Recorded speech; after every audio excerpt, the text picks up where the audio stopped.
সকাল সবাইকে।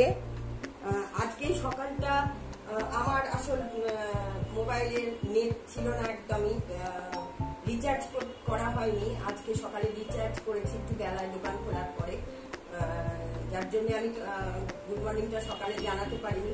আমার এই আজকে পড়াই না সাধারণত, কিন্তু দুজন স্টুডেন্ট এসছে, ওদেরকে একটু স্পেশাল দেখে দিতে হবে, সেই জন্য একটু পড়াতে বসেছি। ওরা পড়ছে, পড়াচ্ছি ওদের। বলো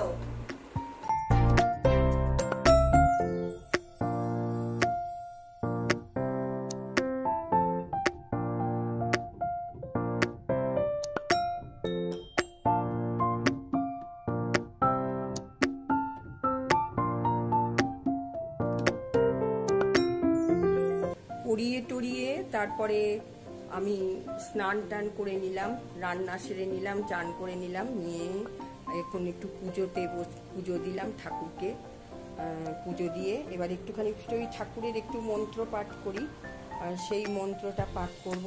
আজকে আর তোমাদের সঙ্গে বেশি কিছু শেয়ার করতে পারছি না, কেননা আজকে একটুখানি মামা শ্বশুর বাড়ি যাবো। ওখানে ওই মামাতো দেওরের কাজ এসে যাচ্ছে, ওখানে একটুখানি বড় দাদা হিসেবে তার তো যাওয়াটা উচিত, আমি দাদা বৌদি হিসেবে, সেজন্য আমরা যাব আজকে বিকেলবেলা। ওই জন্য ওই সময়টা হয়তো থাকতেও পারবো না। এখন একটু পুজোটা করছি, পুজোটা করে পুজোর একটু অংশ তোমাদেরকে একটু দেখাই।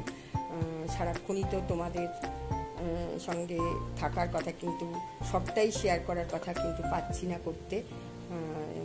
এখন একটুখানি পুজোটা করে নিই, পুজোটা করে নিয়ে তারপরে খাওয়া দাওয়া সারবো।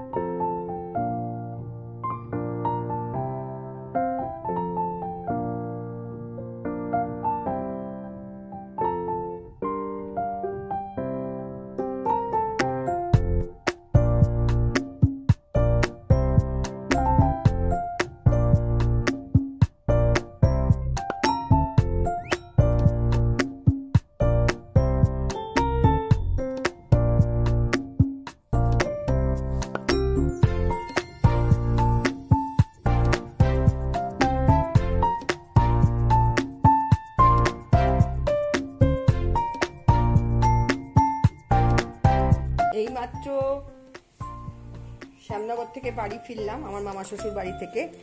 বাড়ি ফিরে এখনো জামা কাপড়ও চেঞ্জ করিনি, চেঞ্জ করব, চান টান করবো। ওখান থেকে এসছি, সেই জন্য ভাবলাম যে আমি রাত্রিরের তো আজকে কোনো কাজই শেয়ার হলো না। আজকে কিছু খাবার টাবারও আমি করে যাইনি। সকালে তো বললাম আমি খুব মানে অল্পর ওপর দিয়ে রান্না করে খেয়ে চলে গেছি, নাকি বলিনি হয়তো তোমাদের। এই আসার সময় রোল কিনে নিয়ে এসছি, এই রোল খাবো আজকে। রোল কিনে নিয়ে এসছি, রোল খাবো, এই খেয়ে পেট ভরাবো আজকে।